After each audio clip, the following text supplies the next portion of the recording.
merely in the classroom, but also on the screen, on our fingertips, and it is echoed everywhere. Ladies and gentlemen, and all fellow educators from Indonesia and also abroad, it is my great pleasure to welcome you to Indonesian Educators Conference 2021 or Temu Pendidik Nusantara 2021. Let me inform you our event briefly.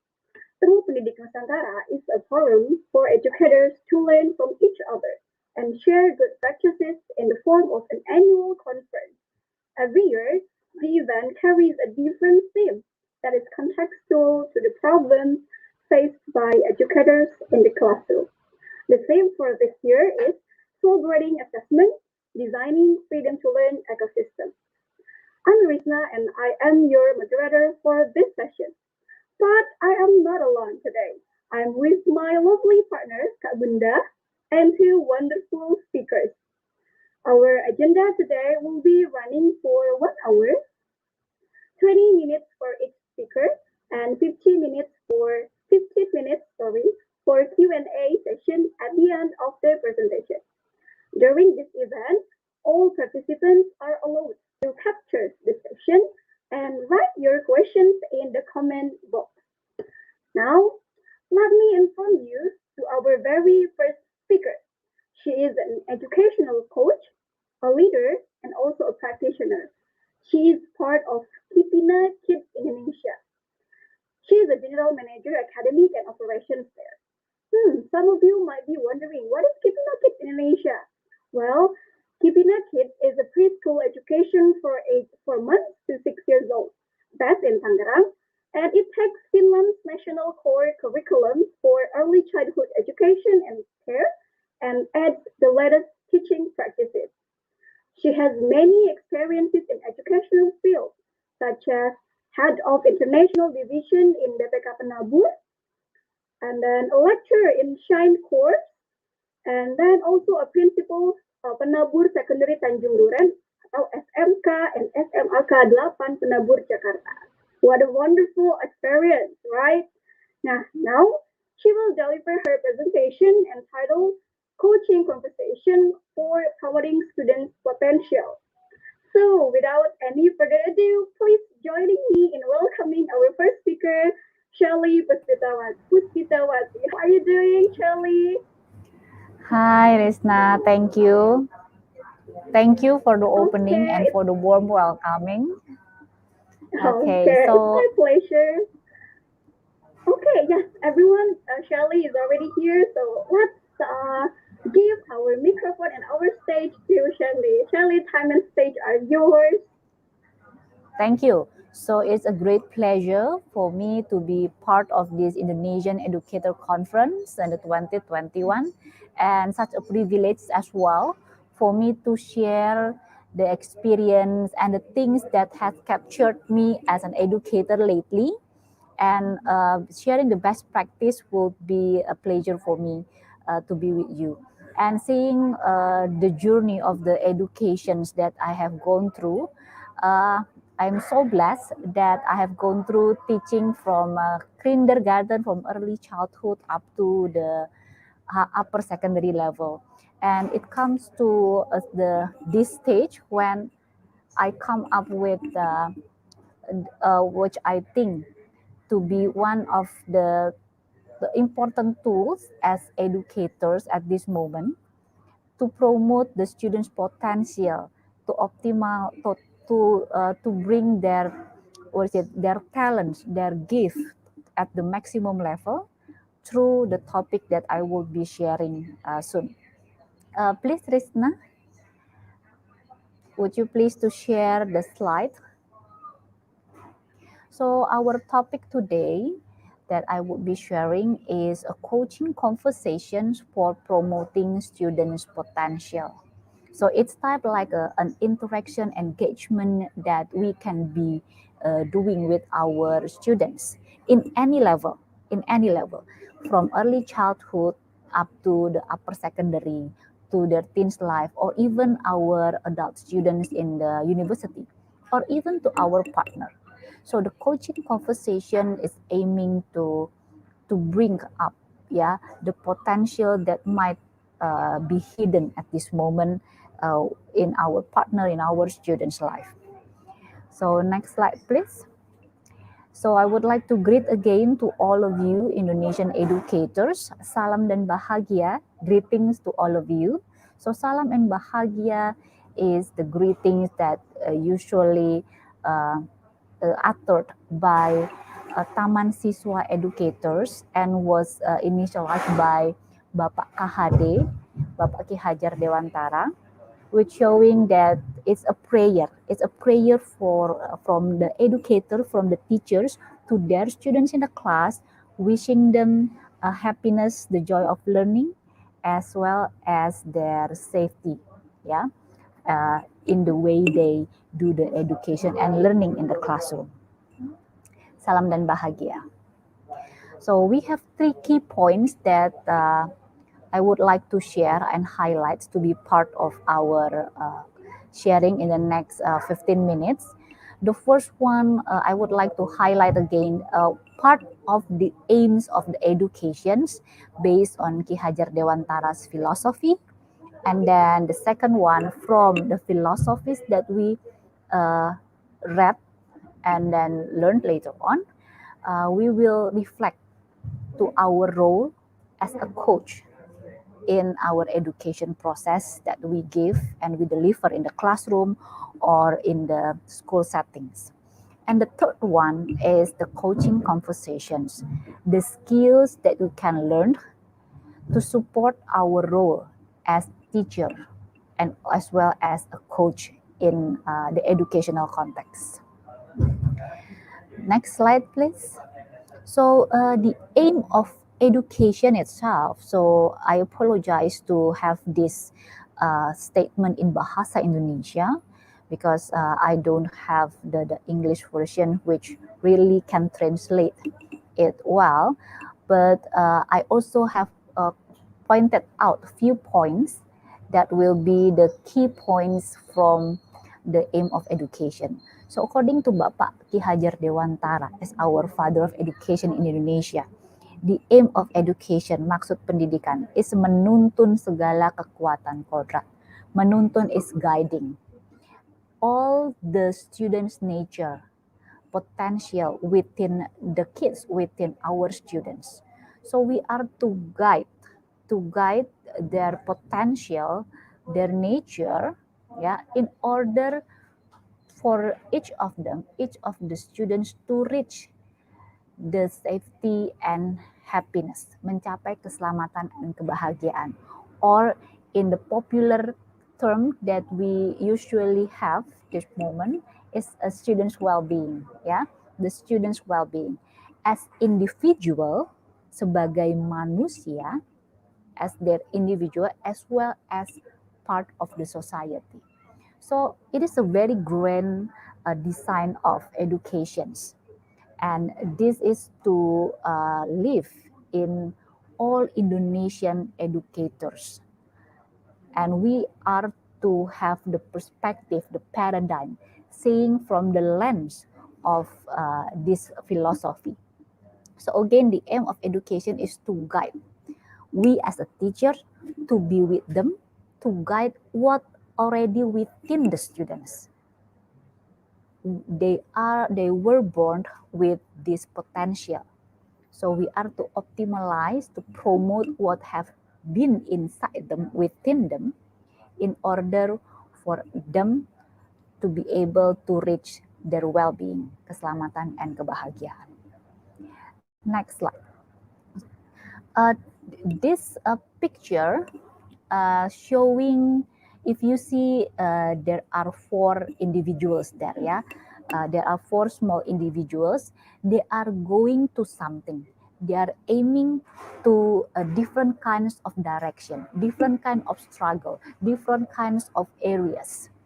The first one aiming to be a scientist perhaps, and the second one this person is aiming to other directions, but with some bulbs, yeah, ideas on the way to reach the destinations.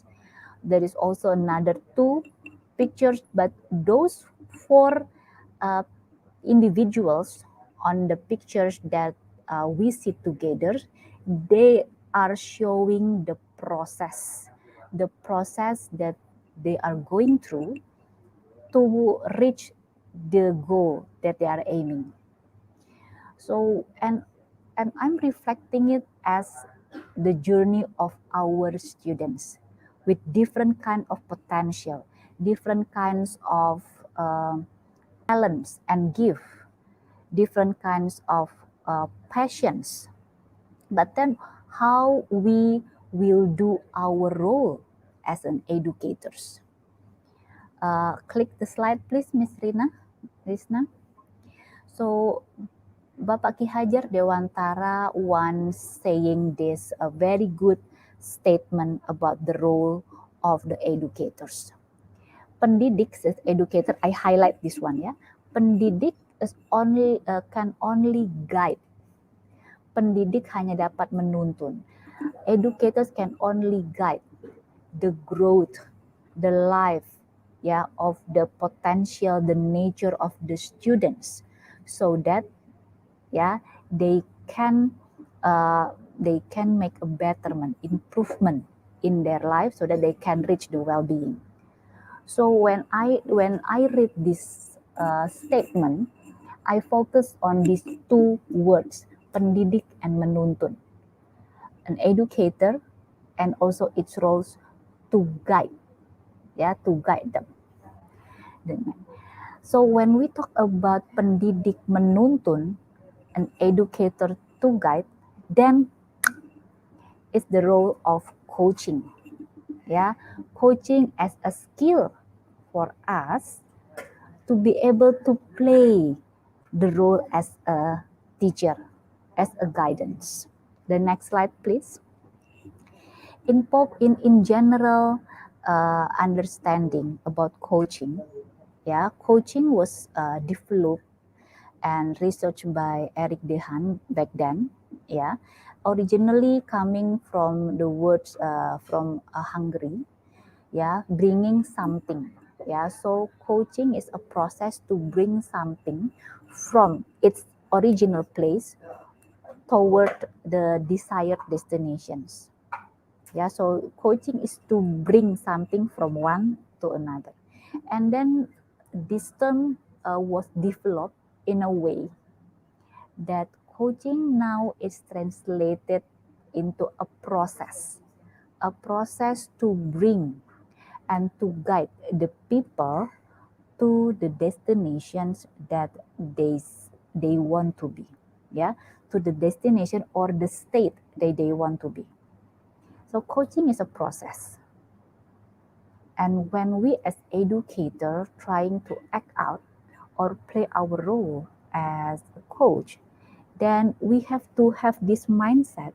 We are to be their guidance, to bring them to the state that our students want to be. The next slide, please. Coaching in educational context, coaching is seen as a tool. Can you help Rizna to click the three sentences there? Coaching is seen as a tool in guiding the students in finding their best potential as well as developing them. So it's not only to find what is hidden, but also to develop them, the potential. The second understanding of coaching in educational context is the teacher works together. The teacher works together with the students and be their partner. So that's why this is the image that I use for this slide it is side by side.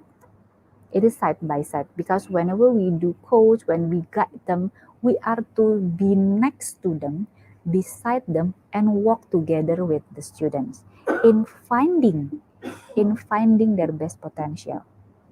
So when teacher as a coach having the coaching mindset, when we have the coaching mindset, when we have interaction with our students, we are to ask powerful and reflective questions so that whenever they think, whenever they try to answer and give response, we are promoting their potential. Yeah. The next slide, please. This picture was drawn by one of my colleagues. Yeah, when I asked him, can you please give me what is the pictures and how a teacher coached their student. So this picture symbolizes that coach assists and guides coachee in seeing what have been hidden. So so when you see this picture, a student sitting together with the teacher, and then these students might not know what's happening inside his head, and then asking the teachers with the questions that the teacher asks, helping the students to find the answer by answering the questions, the reflective and the guided questions. Yeah. So coach assists and guides coachee in seeing what have been hidden. The next slide. Coaching in educational context. Next, yeah. This is a process that activates the student's thinking. So it is a metacognition process. The reflective questions or the powerful questions that we utter and then give to the students, it makes the students think. Yeah. Not only think and then give reaction, but we expect them to think critically and then give responses. Whenever the students are in the coaching process, the students are aware of their own potential since they explore what have been hidden within them.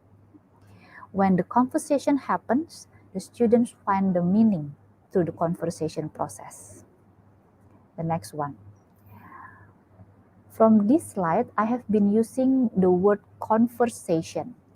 Yeah. So coaching is a skill that we can learn, but then how we can use it in our daily context as a teachers in the school. So the next slide, please. This is a very good quotation. Yeah. Of all the life skills available to us, communication is perhaps the most empowering. The way the teacher talks with the students might be the most empowering tool to promote their best potential. Thus, when we combine the communication aspect with the teacher skills as a coach, we can optimize the student's potential. The next slide, please. Coaching conversation. Again, the key points that we can take home first, coaching is a skill, yeah, to bring one person to the desired destination, the state or the conditions that they would like to be. When we have a coaching conversation with students, this is a shift from directing, instructing, or giving advice. Because coaching is not the way we instruct them. It's not the way that we giving them how to do this, how to do that. But because we are partner with them, we work together with them. We give them questions, they answer, questions, answers. The questions and answer to have to serve as the guidance for them. Yeah, to have the guidance for them in order for each of them to have ownership of their challenges and then take responsibility of their actions. Because the whole coaching process, the conversations, we are aiming that the end of the conversation, the students can be committed, to take responsibility and would like to make a plan and a commitment to do what they are need to do to reach the state that they want to be. Next slide, please. In order for the teacher to play the role as a coach, we do need a special sessions for coaching for sure, because within 20 minutes we just I would say that we only just read the cover of the coaching itself. There are four ways of having conversation with the students. The the three of them, the first three, are the most important competence to be possessed by the teachers. The first one is being fully present. Whenever we have a conversation with the students, the coaching conversation, we cannot do it while playing handphone or having our mind on the other planet gitu ya. And the second one is active listening. Yeah, active listening questions. And the fourth one is leading to commitment. So we ask the students to be committed with their responses.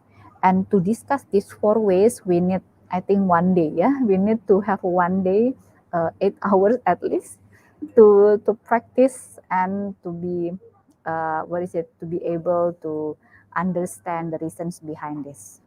So it's just a coaching conversation in a nutshell, but let me end the presentations with this quote. Yeah, this is 20 minutes, I think. Yeah, the last slide, please, Risna. So this is the John Whitmore. He's a founder of the Grow model of coaching. This is his famous quote about coaching. So coaching is unlocking people's potential to maximize their own performance. So when we had a coaching conversations with the students, we actually are unlocking their potential, yeah, to maximize the students' own performance. It is more often helping them to learn rather than teaching them. So when we do coaching, we guide them, we assist them, we help them, yeah, help them to learn. So the coaching is a process rather than teaching them. So in coaching, we are not instructing, we are not giving advice, we are not giving solutions, but we are assisting them to learn through the questions that we ask. So teachers, let's us do a coaching conversations. But the first thing first, that we are to open ourselves, to be open, to learn how to be a coach for our students. Thank you. Risna, goes back to you.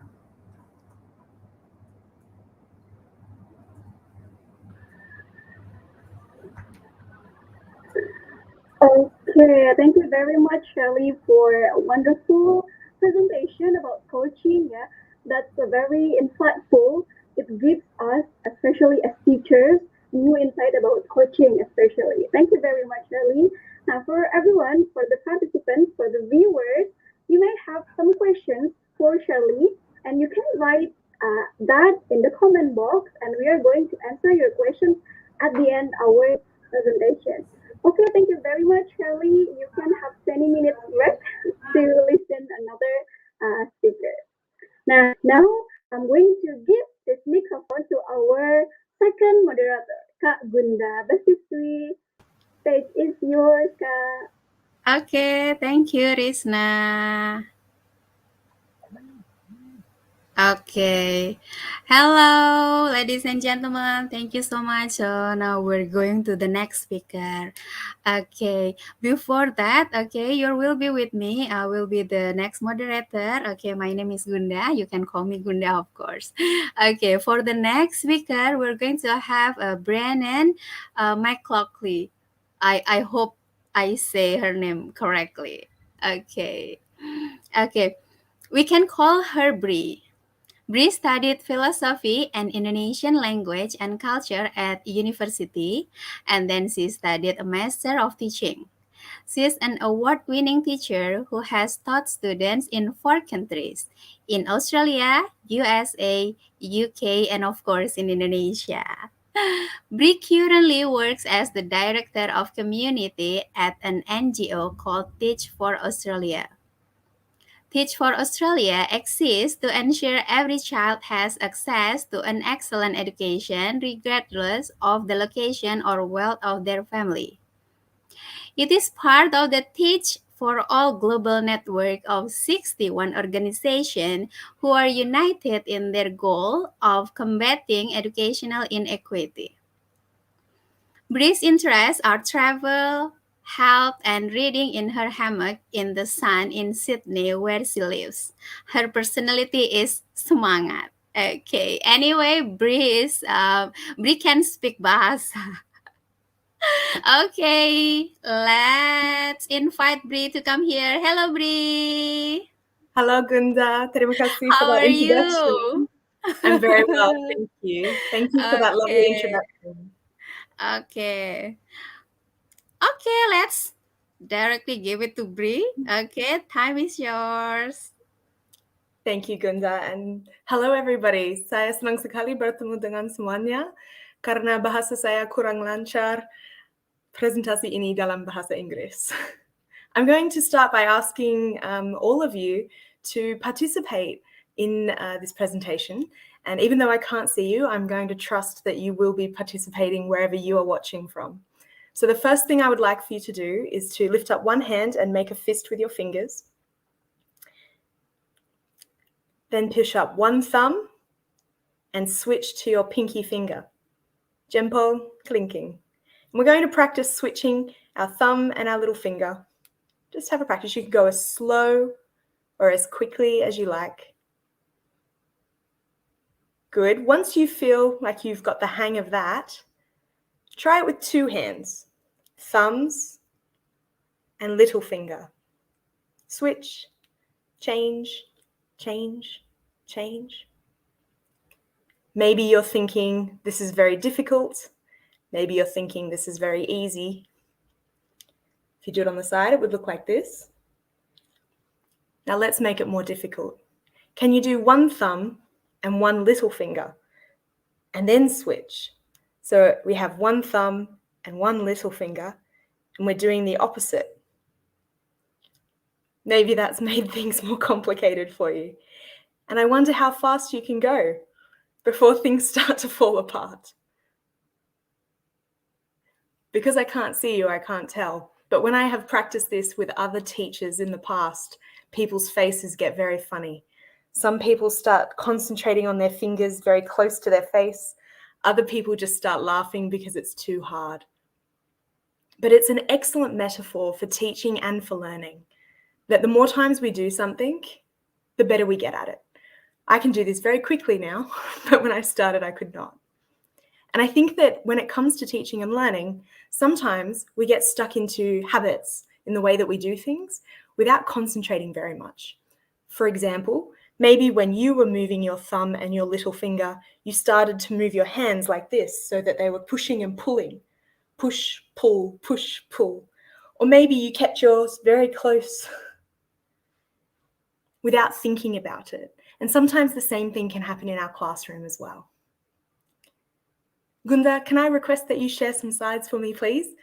And we'll return to this idea of pushing and pulling later on, I promise. Thank you, Gunda. So for this presentation, I'm going to be speaking about how to cultivate a thriving community in your classroom. Next slide, thank you. And as we were just practicing, this is an excellent metaphor for how easy it is to start doing something one way and not realizing why you're doing it, except because it works. And when it comes to building a community in your classroom, it's very important that we take the time to be very intentional. Because anytime we bring together a group of people, community and culture is forming either because we had a direction and a plan, or it's forming by neglect without us. And we never want that to happen in the classroom because we're missing an opportunity to help students learn more effectively. Next slide, please, Gunda. What we know to be true is that when we're starting out teaching, we think a lot about how to transfer knowledge to our students. And I know that the theme of this conference is about assessment, and it's very easy to think in great detail about how to make sure that the students are learning. But we make a mistake if we don't stop and think about the relationships and the community that's forming around students that creates the right conditions for them to learn. And sometimes when we think about community, we think about a feeling that's a little bit mysterious.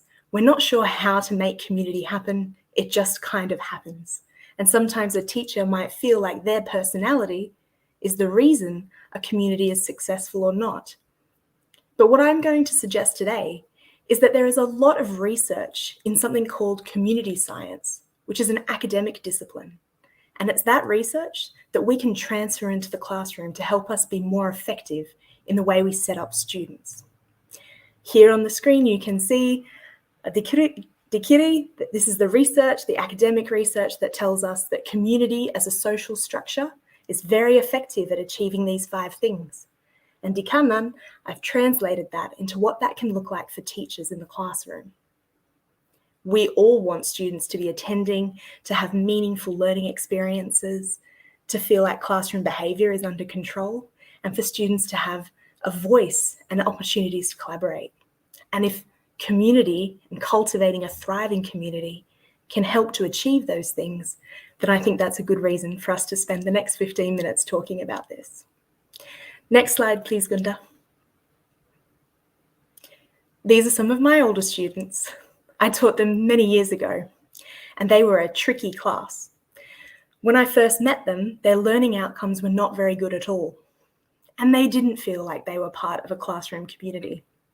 If you were to ask any one of them, why do you come to school, or why do you come to this class, I think that they would answer you and say because they have to, or maybe because their parents said they had to, or maybe for some of them because they wanted to pass their tests and their examinations. But those reasons are not the kind of reasons that will set up transformational learning outcomes. Those reasons are very transactional. And so the challenge that lied ahead was to find the right tactics that would enable us to work together effectively as a community so that we could achieve our learning goals. And you can see in the little circle there, I have an image of some bits of gardening beginning to grow. And that's because that I think the best analogy for a teacher is actually a gardener. You have to create the right conditions in the garden in order for things to grow effectively. And that's true for teachers and learners as well. Next slide, please. I wanted to make sure that you leave this session with some tactics and concrete ideas for what you could do that will help to build a sense of community in the classroom. And this was one of the first activities that I did with that group of students you just met. We created a gather statement, which is essentially a purpose statement that describes who's getting together, what they're going to do when they get together, and most importantly, why they are motivated to do that thing. And sometimes in the classroom, we assume that the why is already taken care of because everyone has to go to school. But if you can work with your students to develop a better understanding about what truly motivates them to want to learn for your subject or for your class level, that's an opportunity to bring everybody together. And you can see in this statement what my students wrote. We did this together, so these are their words. And their real motivation to learn English language that I was teaching them was so that they could be stronger and better communicators and feel confident in raising their voice to talk about what they needed in their future. Once we focused on that, we really started to get momentum in our classroom about why we were doing things together. Next slide, please, Gunda. I think we could argue that everybody joining the conference over this weekend are part of a learning community as well. And I stole this language from the website to describe who this conference is for, who is being gathered together, what we're doing together. And I made up this why myself. I think maybe it's supaya kita bisa membangun masa depan yang lebih baik untuk setiap murid. That's what motivates me. That's why I'm here speaking with you. And maybe it's true for you or not. But if we were able to write this together, I think we might all feel like we were a part of something in a way that's even more strong than it currently is. And so my invitation and encouragement to you would be that you have a think about what you would write in these blank boxes if you were to do this yourself for your students, or maybe with them someday. Next slide, please. And again, so these students with whom originally things were not very strong, by the end of the year, we had little sayings in our classroom and language that we used that really described how strong of a team it felt like. we would say teamwork makes the dream work. And that's a little bit cheesy because it rhymes in English. In Bahasa, I don't think there's an equal equivalent that's very easy. But the whole point was that the students themselves started saying this, that they started to believe in the thing. And the point that I'd like to make here is that community is more effective when there's co-ownership. You don't want to do anything for the community that it can do for itself. And that's true in the classroom as well. And I think Ibu Shirley was talking about coaching conversations, and I think some of those techniques really transfer to this concept, that if you can pull the ideas from the students about the kind of community they want to be a part of, and then help them to bring it to life, the classroom will belong to them. And if we think about the konsepsi kemerdekaan pendidikan, truly that's what it looks like. If students get to choose the future that they want and choose the classroom that they want, how can we help them to create it together? Next slide, please, Gunda. So we've been talking about gather statements and purpose statements. The reason that is useful as a tactic is because it addresses one of these 4 principles of the community framework. If we're trying to build and cultivate a sense of community in the classroom, everything we do should tie back to each of these 4 things. Now, I know there's a lot of words there. I'm going to speak about each one of them at a time. We've just been talking about purpose statements and even our exercise in pushing our thumb and our finger. And they both represent tactics that contribute to a sense of community because they help us to feel membership, that somebody would say, I'm a part of this place and I know that because I recognize this symbol and because I know that gather statement, I helped to write it. We want students in the classroom to feel like they belong there, that is a place that they can be safe to be themselves, that they can identify with other people, and they know what's different about it from other classrooms that they belong to and other spaces where they have community as well, because communities can have different purposes. The second principle is about needs fulfillment. Everybody should be able to say, my needs are met by participating in this community. In a classroom, obviously that looks like learning that's effective, that's accessible for every student. And if students say, I know that when I go to this classroom, I'm going to learn something, that's something they believe to be true, they're going to feel more positive about the community they belong to. And remember, we're also talking about intrinsic and extrinsic motivation here, the things that are internal that matter to them, as well as the factors around them that are significant. The third principle in the sense of community framework is about influence, pengaruh. We want every student to think that their voice matters in the classroom. Now, I'm not suggesting we should put them in charge and let them choose to do whatever they like. That could become chaotic very quickly. However, it is important that people who are members of a community know that their voice and their contribution helps to make the community a better place. What that might look like could be very small or very significant. The important thing is that it's real and authentic. We're not trying to trick the students. We really do want to think about how they can help shape the community and the classroom that they belong to. And the final principle in the sense of community framework is about shared emotional connection.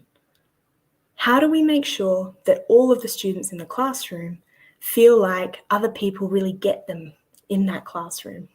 That they have an identity and a belonging through their membership, but that they also have a sense of emotional connection. And this can look like trust, that they have the opportunity to get to know each other through real relationships with a shared story and a shared history about this space that they all belong to. I have no doubt that you are all doing different things every day that help to cultivate a thriving community in your classroom. What I would strongly encourage you to do is to try to take those activities and ideas and initiatives and think about which of them have been most effective and which of these 4 principles do they connect to the most. Was it effective because it was giving students the opportunity to use their voice and have influence? Or maybe it was effective because it really did help to reinforce and confirm students' sense of membership and belonging to that classroom. Next slide, please. I think in a conference that is talking about assessment, it is useful to remember that community is not light and fluffy and mysterious. It's actually very clear and easy to measure. These 10 questions and others like them are industry standard approved when it comes to community science. You could ask students these questions and ask them on a scale from 1 to 4 to say, yes, I feel this very much, or no, I don't feel this at all. And depending on the answers that you collect from the class, you can see that it's linked to those 4 different principles from the previous slide. Very quickly, you would get an idea about where students feel a strong sense of community or not. This is an assessment of its own kind, and it doesn't need to be very time-consuming. It does not need to be very formal. You could do it just with a small group in your class. Even once a year would be better than not at all. Do you know how your students feel about being in the classroom? My suggestion is, if you spent the time to really cultivate this community classroom and to grow the garden and create the right conditions for learning, it will lead to better, more effective student outcomes. So I would thoroughly recommend that you take the time to ask these kinds of questions and see what you can learn from your students. Again, a bit like Shirley suggesting that coaching conversations can help the students to become more effective learners. Rather than you teaching them, it's pulling the information in their heads out. This has a similar quality to it. Next slide, please, Gunda. Now, if you were to go searching on the internet, or perhaps doing some research by talking to more experienced teachers and school leaders to ask them how do they build a community classroom, I think they would have lots of suggestions about activities and ideas that they have tried that have worked for them. The suggestion that I have for you is to try to link those different activities and ideas back to these 4 principles of community. And maybe you'll find a gap where one of those 4 principles is not being addressed, or perhaps all of them will be well represented. And what you want to do is really fill your toolkit with lots of different ideas and tactics that you can try with your class to cultivate that classroom community over the whole year. I'm going to give you some suggestions now, and you can see I've linked them to the different principles so that I myself was practicing what I'm saying, that you really do have to think carefully, how would this help the community to grow? Next slide, please. The first one, as we talked about already, if you were to be using a symbol like this with your students, so that anytime they complain and said, oh, it's too hard, perhaps instead of telling them, oh, keep going, you could just start doing this and they would know that this symbol means things can be hard in the beginning, but you can get better at them with practice. That's what I did with my students, and it was very encouraging when they started doing this to each other during examinations. They would smile at each other across the room and hold up their hands because it was a secret code that only people in our classroom knew. And things like that give a really strong sense of identity and belonging, that, oh, I am a part of this place. Similarly, the purpose statement reaffirms that sense of membership and belonging. Next slide, please. If you haven't already, I strongly recommend that you do some research into the visible thinking routines that came out of Harvard University's Project Zero. Visible thinking routines are a good example of something that you can use in your classroom to help students access their learning. It's not changing the content of your curriculum, but it might give you some fresh ideas about different learning activities that help to engage students and build their understanding of material. Doing this would be a good example of helping students to fulfill their needs. You're not changing what they need to learn, but you might think about how to freshen up the way that you're teaching them. Another example for this would be setting learning goals and helping students to be able to reflect on whether or not their needs are being fulfilled each week. Next slide, please. Our third guiding principle is influence. Maybe you could take 15 minutes each week or once a month to have a class meeting and let the students be in charge of hosting the agenda and talking about what they need in the classroom, what's working for them and what's not working for them. If there's no time for a meeting, you could have a student voice survey and let them tell you what they think. And these would be good examples of making sure their voice really matters in the classroom. Next slide, please. And finally, to build a shared emotional connection, you can look for opportunities to help students express their gratitude to one another. Using pieces of paper, they could write down something they appreciate about their peers in the classroom and exchange those. They could build a Venn diagram to identify the things they have in common and the things about them that are different and unique, and to celebrate those differences and those similarities. In doing so, you're helping to guide those students to be emotionally connected to one another and to have a shared history. Next slide, please. Ultimately, everything that you want to be doing to cultivate a thriving community will link back to these 4 principles. Learning about these transformed my teaching, and I really encourage you to have a think about the part of learning that can be the most joyful, but doesn't need to be mysterious. There's actually a very good plan to follow that will help your students. Wherever you are, don't give up, keep on trying. The more you practice cultivating community, the better you'll get at it. Thank you so much for having me to speak here. It's been a very big pleasure and honour. I'll give it back to you now, Gunda, for some Q&A, I think.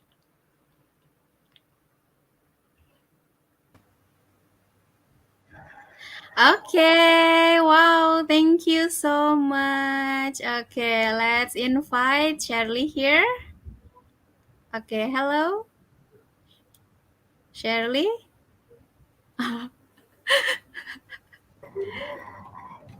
Okay, okay. Yeah, you're back. So we're back here. Okay, thank you, Bri and Shirley, for the nice sharing and best practice. Anyway, in the comment, I think we have some question. Okay, so here's the question from Bu Neni Priya Hartini. Okay, so I think it's the question is for Shirley. So when Shirley is explaining about what is it? Suddenly I forget. When Shirley is doing the presentation, okay, Coaching Bu Nini process. Prihatini, yeah, about the coaching process and yeah, some speaking. And then usually it's really hard to find ideas as the students want. So maybe Shirley, you can give some advice. Hi, Ibu Neni. Thank you for your questions. Well, actually, what I have shared, relate to what Bri has shared as well.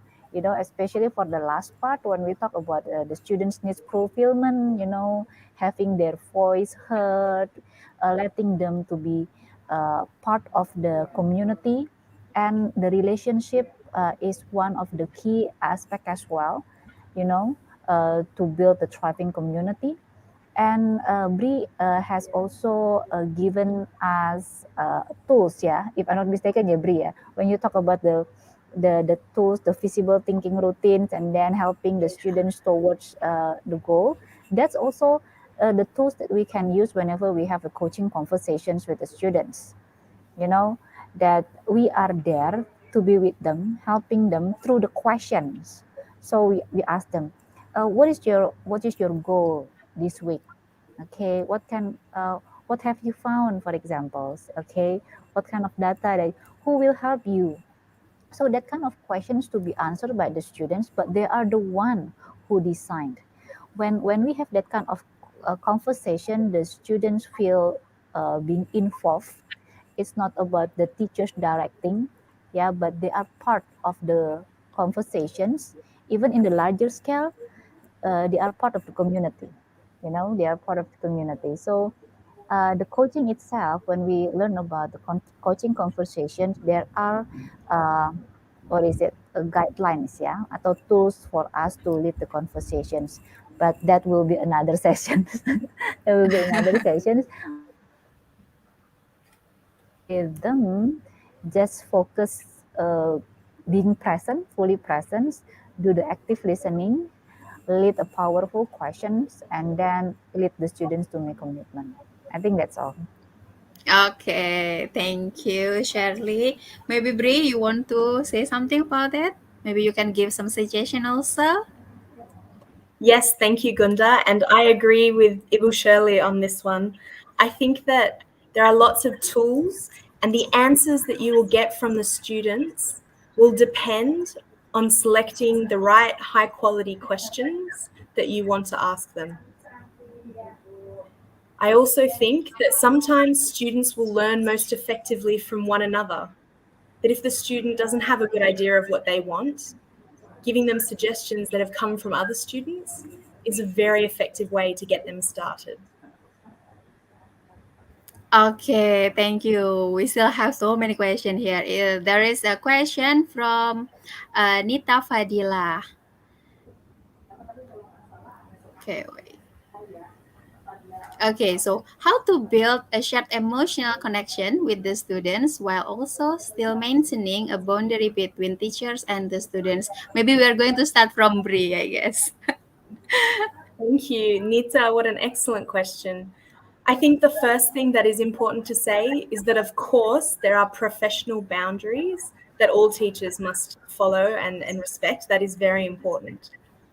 I also think it's useful to add that when we talk about community in the classroom and the shared emotional connection that we're trying to establish, we want those connections to be strongest between the students themselves.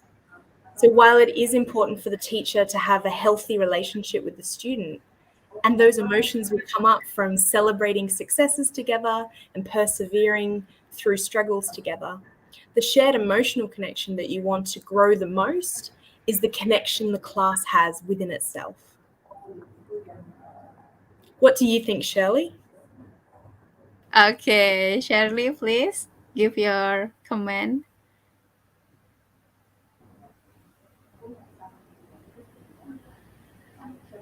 Hello, Shirley.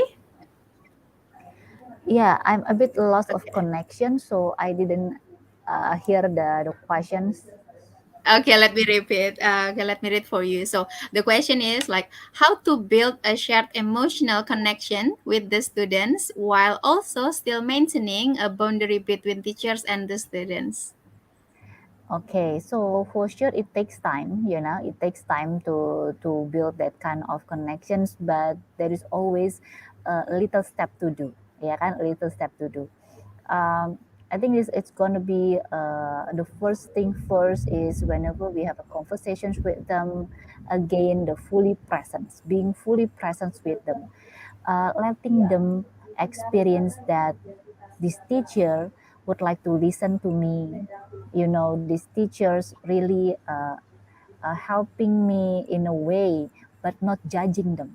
Because there is the gap between someone. It's not only about teacher and students. Yeah, in any kind of relationship, if there is a mutual understanding, mutual respect, sharing the shared goal whenever they have a conversation, it will build the connections. But whenever the conversations, there is a judgmental situation, the students always feeling, if I'm talking with the teacher, but the teacher always evaluate me, for examples. So the mindset is different, but letting them to have to build their trust with the teachers by experiencing that the teachers just want to be with them, just want to share with them, just want to listen to them and assist them. I think that's a very simple things, yeah, to do, but difficult to conduct, especially whenever we have our own judgment with the students.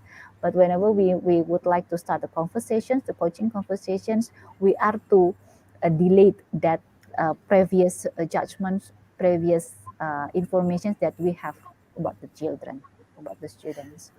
It Okay, starts so from it's our about no judging, yeah, Shirley. Yeah, it takes time and no judging also. Okay, next question. Oh, oops, maybe Shirley lost the connection. Okay, okay. Anyway, we still have the question from. Oh, wait. Okay. So Veronica Dina. Hi, Shirley. You're back. Yeah, I keep being expelled from the from the stream. Yeah. Okay, so there is a comment, okay, from Veronica Dina. So she said that bonding with students is an important thing to do in the classroom. Knowing their background will help us to understand how to develop their ability or potential. Thank you, Vera. Next question. Okay, we have it from from Veronica also. Is there any effective technique to create bonding with students? Yes, Some effective. absolutely, is Okay, the yeah. answer. There are so many different techniques. We talked about some of them today, but I think that Shirley is right. We would need more sessions and more time to talk about many other techniques. What I would recommend is that you have a plan of things that you're going to try, because often we make very strict plans for our teaching and for our assessment, but we don't make a plan for how we're going to do the bonding, for how we will give that non-judgmental feedback and build those relationships. And if you don't have a plan, then it might not happen. It's a very good idea to sit down with other teachers and have a think about what might be one or two things that you'll do this week that would contribute to cultivating a thriving classroom culture and creating that bonding with students. So I would recommend that you take the time to discuss it with other people and write it down on paper, and then reflect on what worked or didn't work. Shirley is right. These things take a lot of time. So it's okay to be patient and to let the students get to know you naturally through the way that you show up and your personality, but also through some of these plans that you might put into place. Okay, so there is an effective technique. Okay, how about Shirley? Do you want to add something?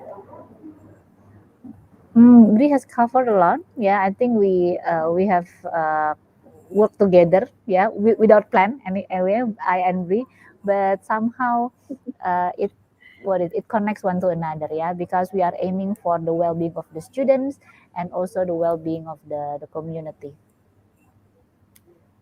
Okay, we have the last question, I guess. Okay, so from Mr. Maran Studio. I have a question for Miss Brie. Why you choose the last step is gratitude for students. It is very important to get engaged with the students in the beginning in order to have emotional connection. Thank you, Marans, for your question. We know from research that student well-being is very important, especially as a result of this pandemic. But even in the best of times, we're helping students to have a strong sense of self and to feel valued and to spot value in others. So I think the exercise of asking students what they're grateful for in the classroom community helps to teach them how to express those ideas and feelings and teaches them to look for those things. It is easy to take each other for granted, but a good way to build that sense of community in the classroom is to take just 2 minutes and ask students to pick one student who has helped their learning or has been a good team player and has helped the community, to write that down and to exchange those with students in the classroom. As a result of doing that, people feel valued. I once spoke to a student who said that it wouldn't matter if they didn't come to school because nobody would notice if they were missing. And that was heartbreaking for lots of reasons. But what it also told me was that that student didn't feel like they were an important member of the community. And so in the classroom, they weren't thinking about their learning, they were thinking about their feelings. So this exercise in gratitude is one of many excellent things that you can try to help students feel that sense of belonging. Okay, thank you so much, Brie. So it's about sense of belonging. Okay. Thank you, Pamaran, for the question. Okay, so this is it for Temu Pendidik Nusantara 2021. But before I close this session, maybe you can give one sentence about advice to other teachers to have the best practice. Okay, let's start from Brie, maybe. Oh, that's a good question, Gunda. I think my advice would be to be patient, that your learning as a teacher and your practice as a teacher will always evolve over time. Okay, thank you. So be patient. Okay, how about Shirley?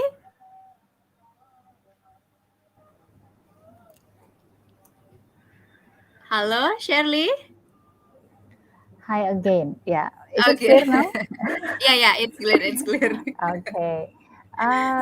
My what is the statement just to encourage all the educators here to rethink again about the aim of education, that whenever we think about the students first things first. So when we start designing a lesson, when we start to start a program and anything, we always start with what the students need, in order to reach the aim of the education itself, to promote the students' well-being.